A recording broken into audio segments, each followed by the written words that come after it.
Bienvenidos, queridos hermanos, con ustedes su hermano en Cristo, Jaime Cárdenas, en esta programación 15 minutos con la Biblia, porque desconocer las Escrituras es desconocer a Jesucristo.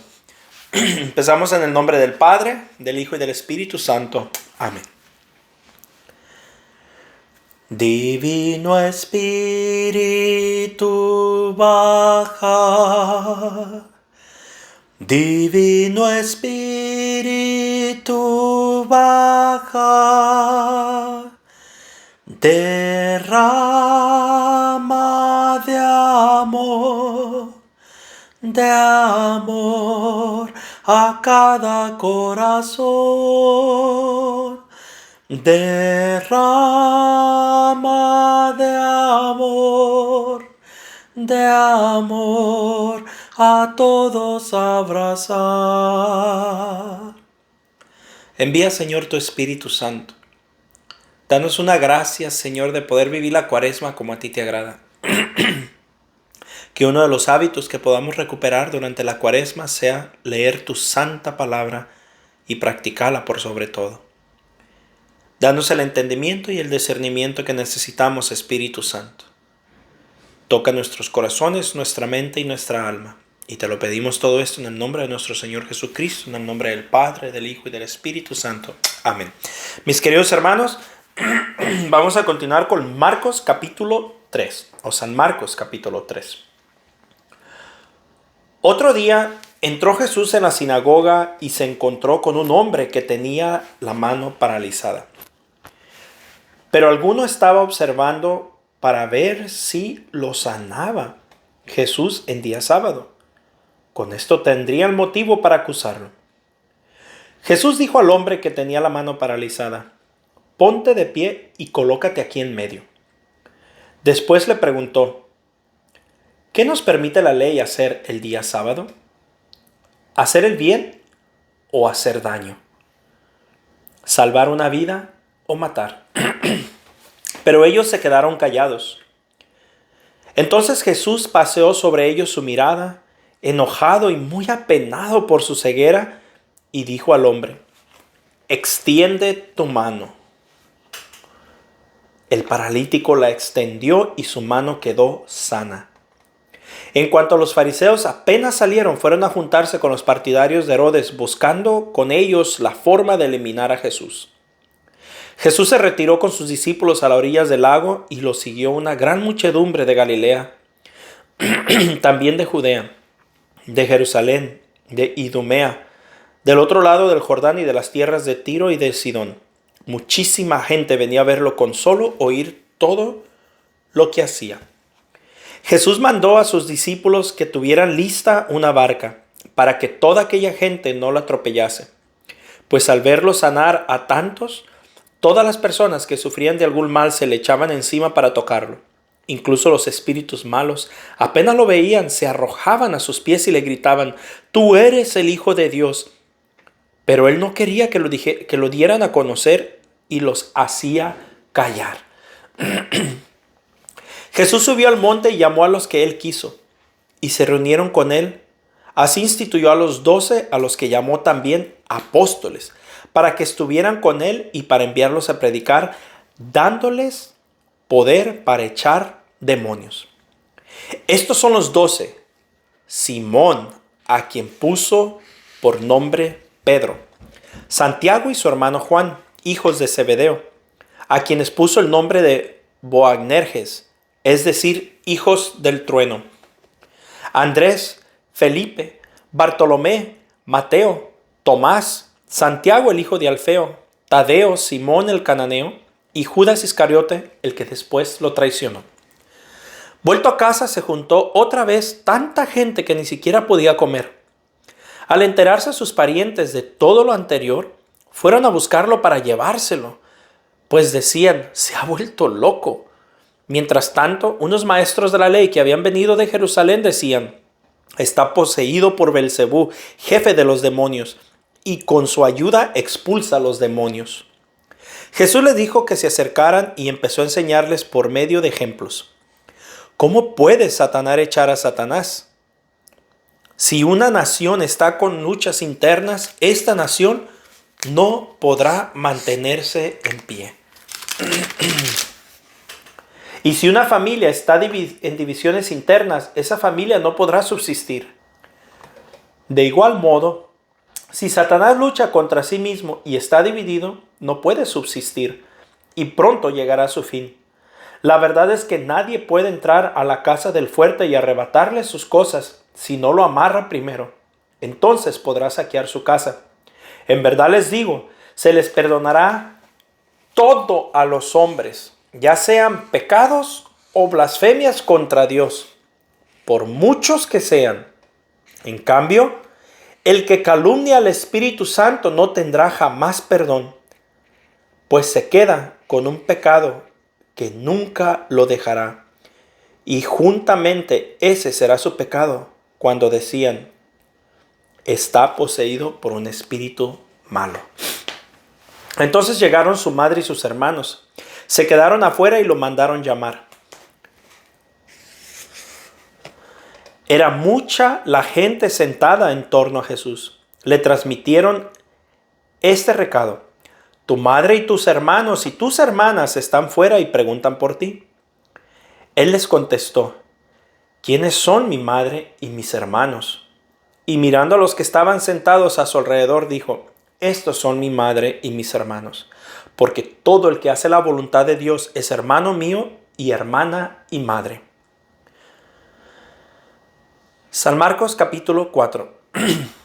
Otra vez Jesús se puso a enseñar a orillas del lago. Se le reunió tanta gente junto a él que tuvo que subir a una barca y sentarse en ella a alguna distancia. Mientras toda la gente estaba en la orilla, Jesús les enseñó muchas cosas por medio de ejemplos o parábolas. Les enseñaba en esta forma. Escuchen esto. El sembrador salió a sembrar. Al ir sembrando, una parte de la semilla cayó a lo largo del camino. Vinieron los pájaros y se la comieron. Otra parte cayó entre piedras, donde había poca tierra, y las semillas brotaron enseguida por no estar muy honda la tierra. Pero cuando salió el sol, las quemó y como no tenía raíces se secaron. Otras semillas cayeron entre espinos. Los espinos crecieron y los sofocaron, de manera que no dieron fruto. Otras semillas cayeron en tierra buena, brotaron, crecieron y produjeron unas 30, otras 60 y otras 100. Y Jesús agregó, el que tenga oídos para oír, que escuche. Cuando toda la gente se retiró los que lo seguían se acercaron con los 12 y le preguntaron qué significaban aquellas parábolas. Él les dijo, a ustedes se les ha dado el misterio del reino de Dios, pero a la gente que está afuera no les llega más que parábolas. Y se verifican estas parábolas. Por mucho que miran no ven, por más que oyen no entienden. De otro modo se convertirán y recibirán el perdón. Jesús les dijo, ¿no entienden esta parábola? Entonces, ¿cómo comprenderán las demás? Lo que el sembrador siembra es la palabra de Dios. Los que están a lo largo del camino cuando se siembra son aquellos que escuchan la palabra. Pero en cuanto la reciben, viene Satanás y se la lleva la palabra sembrada en ellos.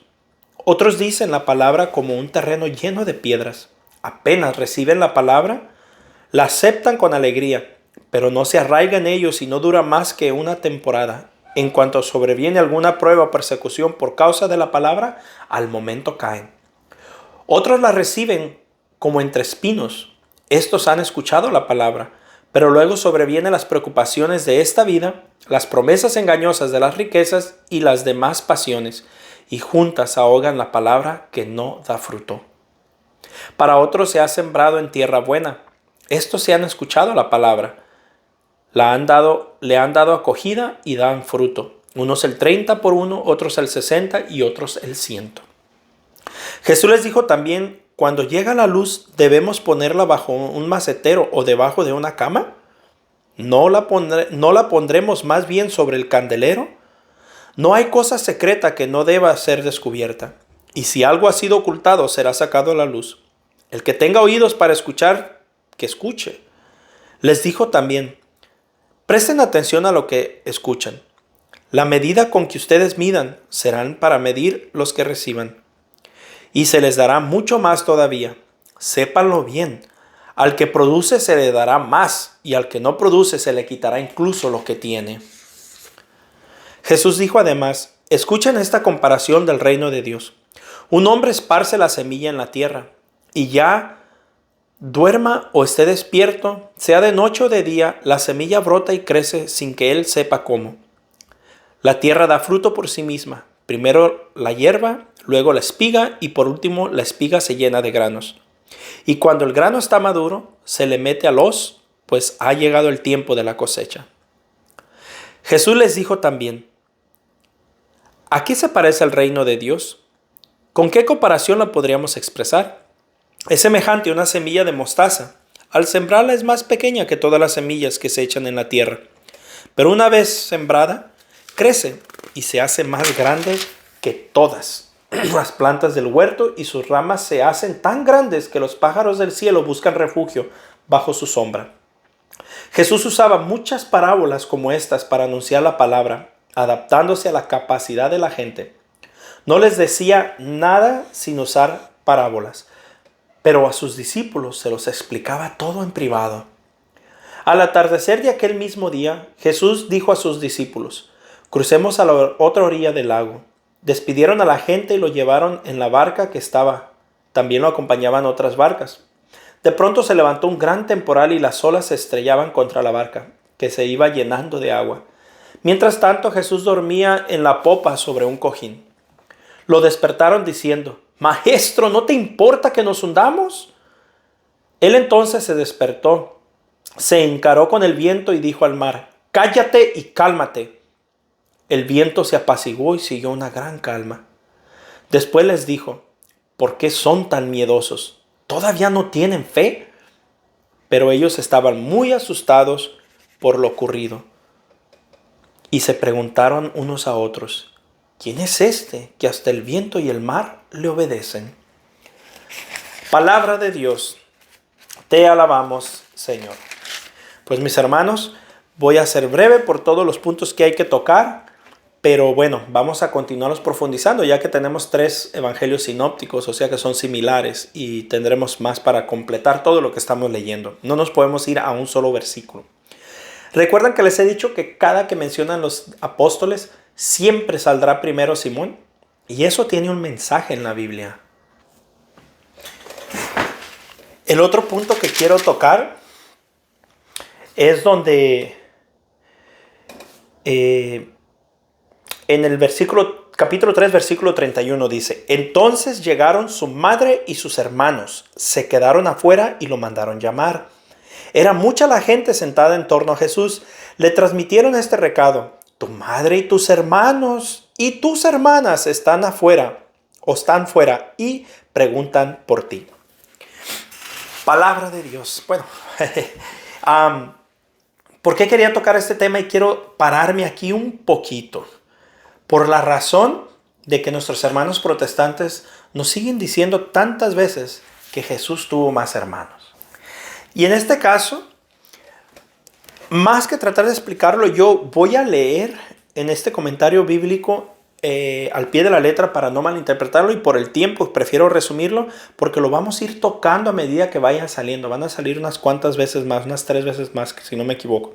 Y lo vamos a ir aclarando. No quiero que se queden con esta duda, o si algún hermano no católico está escuchando esto. La otra vez me puso un comentario una hermana: si lo estás escuchando, te saludo, me da gusto, fuiste muy respetuosa, muy amorosa de la manera que mandaste tu mensaje, y de verdad que le doy gloria a Dios por ello. Y bueno, bienvenida a este canal. Entonces lo voy a leer según el comentario bíblico. Dice, en primer lugar, dice: la iglesia nunca dudó de que María hubiera sido siempre virgen y Jesús fuera su hijo único, como es el único Padre, como es el único del Padre. ¿Por qué pues se habla aquí de sus hermanos y hermanas? En primer lugar, digamos que en hebreo se llama hermano a cualquier pariente. En más de 500 lugares del Antiguo Testamento, hermano indica un parentesco más o menos próximo. Le pertenecía a la misma familia, al mismo clan, a la misma tribu o al mismo pueblo. Cuando se quiere subrayar que se trata de un hermano en el sentido estricto, se usa la expresión hijo de su madre, Deuteronomio 13:7, 27, 22 son unos ejemplos. Luego recordemos que en la primera iglesia, en el tiempo en que se escribían los evangelios, había un grupo influyente integrado por los parentela de Jesús y sus paisanos de Nazaret. Estos eran llamados en forma global los hermanos del Señor. Y uno de ellos, Santiago, era obispo de la comunidad de Jerusalén. El evangelio no lo celebra mayormente. Más bien, recuerda que tardaron mucho en creer en Jesús y a pesar de haber vivido tantos años a su lado, Marcos 3:21 y Juan 7, 3 al 5 son los ejemplos que avalan, pero al hablar de ellos o de alguno de ellos, los designa con el nombre que se les daba a la comunidad, los hermanos del Señor, o bien fulano, hermano de Jesús. O sea, fulano es por un ejemplo. Alguien podría decir, si bien la palabra hermano puede designar a los primos lejanos, también puede designar a los hermanos en el sentido estricto. Miremos pues más de cerca quiénes son esos hermanos de Jesús a los que se mencionan cuando Jesús pasa por Nazaret. Son Santiago y José. Mateo dice Josef, Judas y Simón. Ahora bien, entre las mujeres que estaban al pie de la cruz, Marcos menciona a una tal María, madre de Santiago el menor y de José. Si se tratase de María, la madre de Jesús, sería muy extraño que precisamente en ese momento se le presentase solo como la madre de Santiago y de José, y no como la madre del ajusticiado. También sería muy extraño que fuera mencionada después de María Magdalena. Juan dice que esta María, mujer de Cleofas, era la hermana, es decir, probablemente una parienta próxima de María. Juan 19:25. Debemos pues admitir que Santiago y José eran los hijos de esta otra María, Mateo 28:1, que formaba parte del grupo de las mujeres de Galilea, Lucas 23:55. Santiago y José eran primos de Jesús, pero tal vez no fuesen primos hermanos. Simón y Judas, por su parte, eran primos más lejanos, pues se nombran después de ellos. Marcos nos va a presentar ahora algunas parábolas. Ya sigue lo del reino. Entonces, eso es una explicación breve, no me quiero alargar mucho, pero no se preocupen, no lo estoy evadiendo. Lo vamos a volver a tocar porque después van a decir que no son estos sus madres y sus hermanos que están entre nosotros y empiezan a hablar otra vez a referencia de hermanos. Entonces, por ahorita creo que con esa explicación no la podría explicar yo mejor. Vamos a dejarlo por ahí, pero no lo vamos a terminar.